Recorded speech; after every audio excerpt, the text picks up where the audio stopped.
Kemudian kita pakai kartu, pakai logbook, pakai kupon gitu ya di lapangan, tetap nggak bisa. Nggak bisa. Nah, kita percaya bahwa sistem IT tetap aja, tapi IT kan ada yang bilang nggak punya handphone, ada sinyalnya ini dan sebagainya. Tapi menurut saya kalau memang tidak BLT begitu ya, ya harus dilakukan, dicoba secara bertahap. Bisa nggak? Bisa. Buktinya apa? Kami berhasil, zaman saya ya, waktu itu Direktur BBM, memindahkan minyak tanah ke LPG 3 kilogram. Awalnya susah, dibikin meledak sana sini kan. Kita bertahap dari Jakarta dulu, Jabodetabek, kemudian Jawa gitu ya, Jawa Tengah. Akhirnya berhasil loh. Bisa nggak? Bisa kalau mau gitu. Tetapi semua pihak waktu itu Pak Wakil Presiden Pak Yusuf Kalla panggil tuh semua, Bareskrim, Kejaksaan begitu ya, semua penegak hukum dipanggil. Jangan ganggu ini, tolong didukung. Ya, tabungnya nggak ada, kita impor gitu ya.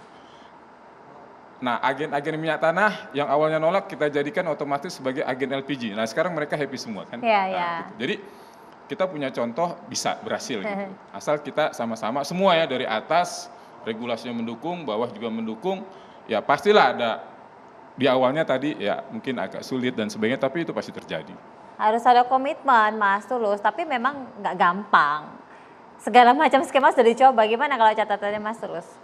Ya, memang tidak gampang karena memang komitmen tadi sebenarnya yang sejak awal tidak dijaga dengan baik. Ya, karena kan sebenarnya sekali lagi ini sejak awal potensi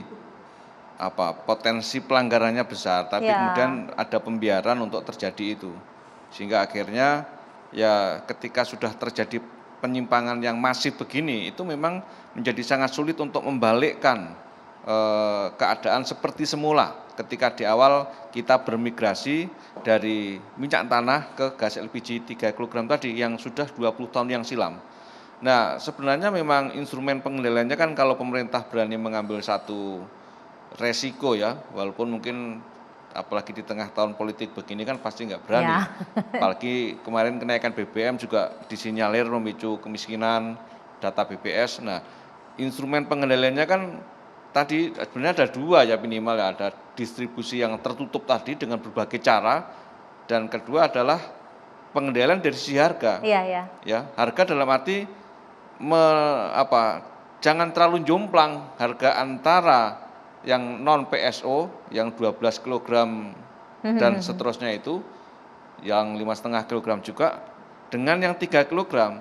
Ini kan harganya terlalu jomplang. Yang satu yang non PSO yang 5,5 kg, yang 12,5 kg kan harganya berapa Pak? 15.500 per kilogram.